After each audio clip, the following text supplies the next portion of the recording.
Hi, my name is Marshall Cole. Creating this presentation for those who are utilizing or want to use digital learning in the future or presently do, and how they want to give extra training or just bring it into their school. This is for all teachers. I mean, because now today's day and age, we all will learn some kind of, or integrate some kind of technology. The first question that was asked to us or posed to us is, why do we want to unplug, or is there a reason to unplug? Now, for many of us, there is sort of a reason to unplug, or at least away from school. In our lives, I have children who come to me in my class, and they are tired from the night before because they've been up all night and they've been doing their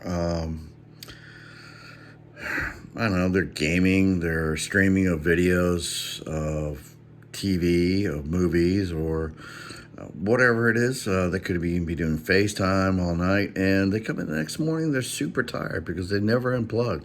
They're literally tethered to that phone, or maybe it's their computer or whatever device they're using. It's really become their complete codependency.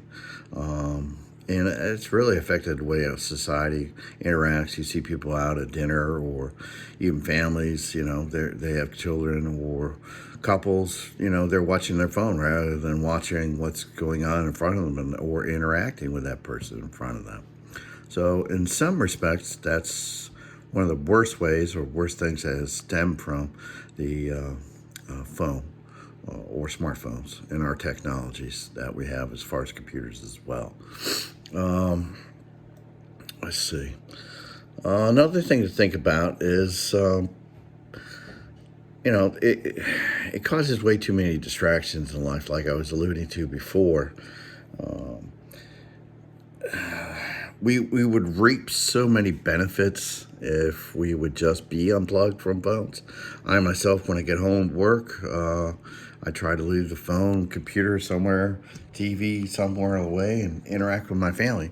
Because, that's treasured time. You can't get back. You can't make, you can't get a do-over on. And so if you're too busy missing something or missing out on something because you're glued to your phone or computer or whatever the device may be, well, then you're not interacting with the world or your surroundings.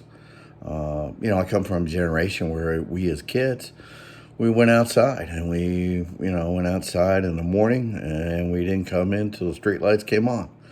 And a lot of kids these days and age, they aren't like that. They come home from school, they go straight to their rooms, they don't interact. They don't interact with the world outside their door or from their device. And that's one of the best ways or main reasons I also think we should unplug, so we can be more interactive, as we should be, with either society or, working on those social norms that everybody does when they, work on relationships by simple talking. Those things are a must in my thought process anyway. Um, let's see, when did this happen to us? So I would say that the support of technology, or the enhancement of technology in order to change our world, probably stemmed from what's that guy? Steve Jobs. Steve Jobs in 2007 created our first smartphone, or a phone that was, able to access the internet, had many apps, and it did many more things than just our average flip phones ever did. Um, and it began the revolution of how we would really interact with technology from then on out. Our smartphones, almost all our phones are smart now. There's almost nobody who doesn't have one. They even say that about 85% of the world, not the world, excuse me, national for America has 85% usage with smartphones or some kind of interaction with a phone. I can, do similar things, maybe not as well as other smartphones, but, it's true interaction and keeps you glued. People text, like I said before, they wind up streaming, they order their food, they get an Uber ride. I mean, it's so integrated with so many different things in our lives these days. It's done good things too. It's given people recognition where they never had a voice before. They get to explain who they are, where they come from, whether they're young gentlemen or boys or anyone from across the world. That it gives them a chance to, tell us who they are and explain how their daily lives and lives can be. It's pretty neat, actually. But the main thing about being too plugged in is that the fact there has been research that it's stated that folks actually become codependent, and some actually they get anxiety from it if they don't have their phone. They get depressed about it if they can't have their phone. I've seen students who lose their phones because of bad grades. And all they do is they sit and pontificate, when am I going to get my phone back? Why did this happen to me? When they're not really realizing the situation that they were the cause. They didn't get the good grades because they're Skyping all night or whatever it may be, streaming it and playing a game. And so they learn a bad lesson on how not to take ownership of what they do. And the fact that they can't see that, as I tell them, I look at this stuff like a digital crack. It literally pulls their attention in beyond anything comparable. I mean, it's a drug to them. Honestly, I truly believe that anyway. All right. So let's see. What else do we want to talk about? There's, how does this help us as far as in the classroom? How do we make this work? How does it work for all of us? Well, in the classroom, we can learn to integrate it for many different ways. It has the ability to change a lot of the ways in which we think about things or doing things.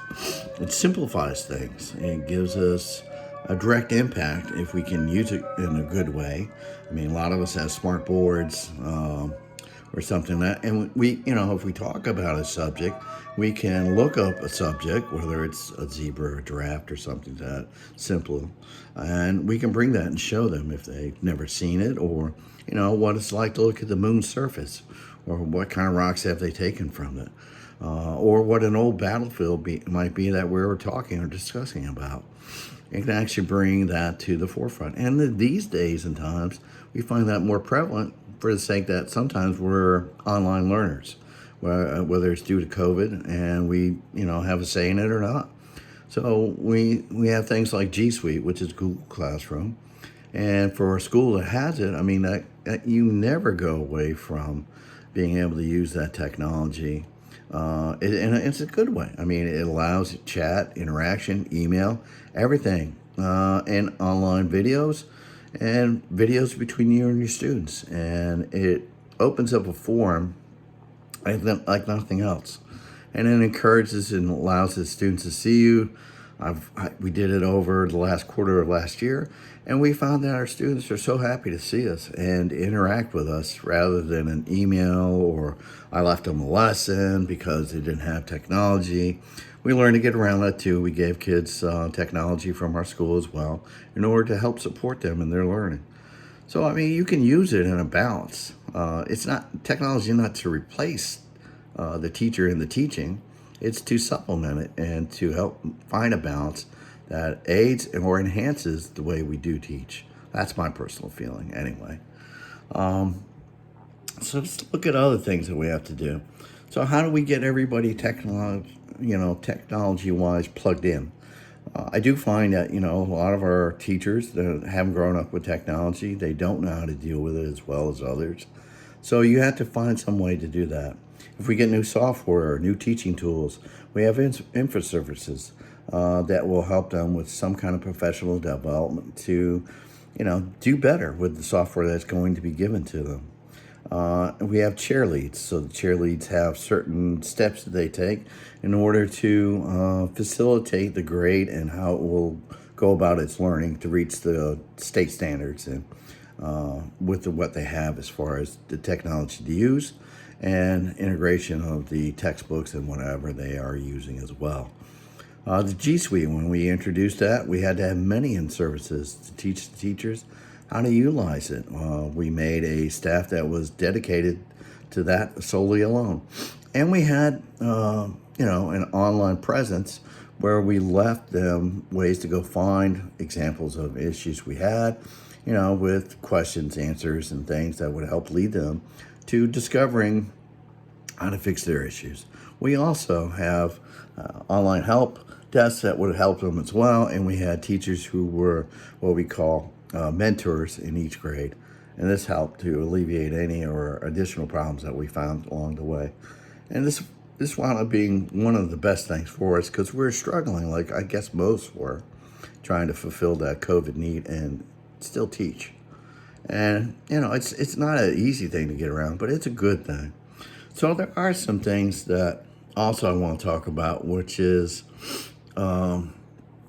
ways in which technology. How do you evaluate? How do you think it's good for you? How are you going to use it wisely or correctly? And I often think, like, number one, does the tool or the information I get help me with the needs of my students? In other words, is it fitting their needs? Is the tool simply a digital version of existing lesson or activity? If you look at online now, there's teachers pay teachers, and people already have invented the wheel, and you don't have to reinvent it, and it could coincide with your lesson that you want to achieve for your students. Does the tool integrate easily in my classroom? In other words, does there extra things that I have to do in order to make this work? Or can I, utilize what I have and do just fine? Is there professional development available that would help me or, other staff in order to possibly get it for the school? Or it's something that the school may have and most of us don't know about it, which is something that, is, unknown to some folks because, if you don't ask, you don't know. Does the student tool meet their students' current level or skill? Is it adaptive? Will it respond to that? Can you customize it? There are many tools that will work that way in many different subjects. And it'll give you a summary of their goals met or not met automatically, instantaneously, so you can make changes on the go.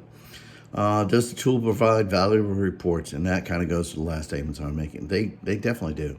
And, these are resources that we can use in order to benefit our students in every way possible. That's it for my video, and thank you for listening to me right for this night.